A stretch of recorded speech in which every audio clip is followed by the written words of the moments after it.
Hi, it's Mark from Top Local Lead Generation. We're here with Bernie Pawlik of Pawlik Automotive in Vancouver. They're 15-time winners of Best Auto Repair in Vancouver as voted by their customers. How are you doing today, Bernie?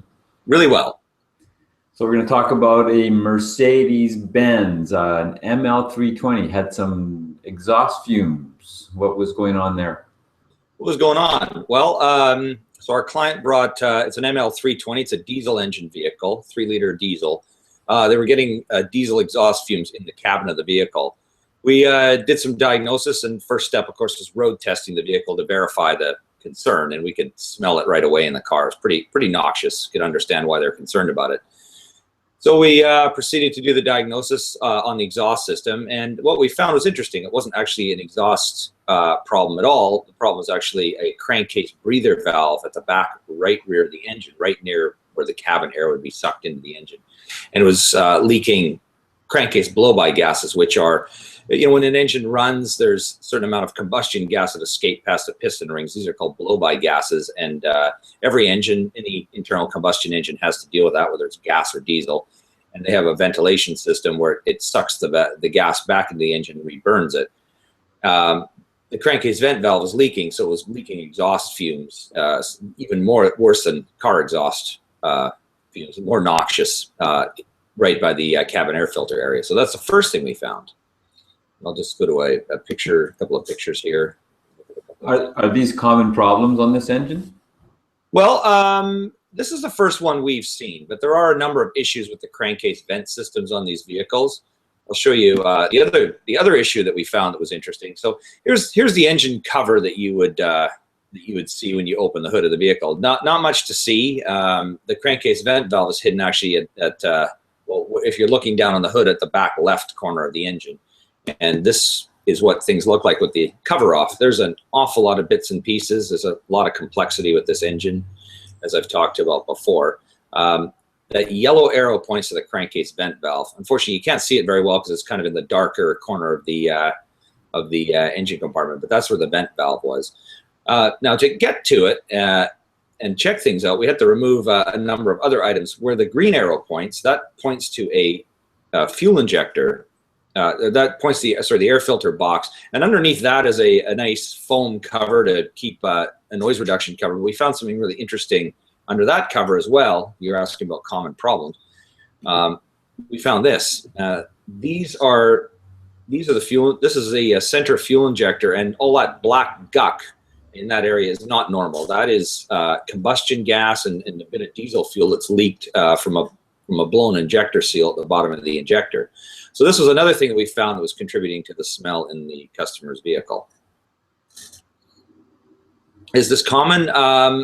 This is the first time we've actually seen this particular concern on this vehicle, but from what we read, it does happen from time to time. This engine is a commonly used engine. It's in Sprinter vans, it's in Jeeps. I'd say this is the first time we found it, but it is definitely something that happens from time to time. Wow, that doesn't look good. No, it isn't, and it's unfortunately an expensive repair, which gets me to the other interesting question about where to buy parts for these engines. So we shop around. We have a variety, because we're an independent shop. We shop a variety of sources, and actually the cheapest place to buy this fuel injector, and it's brand new, is directly from the Mercedes-Benz dealer. Substantially cheaper than any other source we can find, and everyone else sells remanufactured injectors, which are good, but not as good. So it's one advantage that people don't think about with dealing with an independent auto repair shop, a good one that's conscientious. We'll shop around for the best price on parts and based on what the best quality and price is, which is an option you don't get. If you go to the dealer, you're only going to get what they sell, the dealer's brand, and often, sometimes they are cheaper, but if they're not, then you're stuck with that anyways. What else did you find? Well, what else we found was interesting.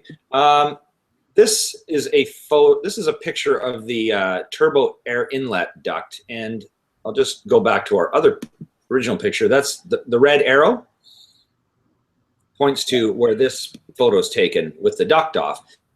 Now, there's a lot of oily guck there. This is another common problem on this 3-liter Mercedes engine. There are some big rubber seals. That red seal that you see on the left, that's the small seal from the vent valve. which was replaced when we replaced the crankcase vent. But there's also a very large rubber seal where the duct, and I'll go back to this picture, that sort of Y-shaped piece, straight piece that goes across the engine. There's a big rubber seal in there as well that leaks. What happens when these leak, and I believe we've done a post on this before, the oil leaks down. There's an expensive valve underneath called a swirl valve, and if enough oil leaks down, it eventually gets into the valve and wrecks the valve. So this is something you want to fix on one of these 3-liter Mercedes engines. You want to keep an eye on them, make sure that you fix these seals. Another thing that's good about the Mercedes engine is you can buy these rubber seals for a very reasonable price from the Mercedes dealer, whereas with a Jeep, they use a different type of air intake duct, and you have to buy the complete duct pipe, which is substantially more cost. But fixing it is infinitely cheaper than waiting till it leaks and wrecks your swirl valves. So just one last picture to look at. This is the fuel rail with the new injector in. You can see that black guck that was once there has all been cleaned and removed, and everything is all good. That is our picture show.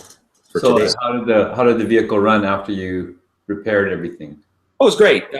Nice, ran really well. No more fumes. We also changed the cabin air filters because these filters are right nearby the area where the fumes were being sucked in, and they do need to be changed on a routine basis. But we figured this is a good time to change it with any extra particles that got in there, and they were quite dirty. But yeah, the engine ran great. With that fuel injector leaking as well, there was undoubtedly some engine performance being lost, but these engines have very sensitive management systems. So if anything was severe, the check engine light would have come on, and nothing did. But definitely the vehicle ran great, no more fumes, and makes for a happy customer. So if you're looking to be a happy customer with your vehicle, and you could have problems even before the check engine light comes on because they are not foolproof. The computers are just computers.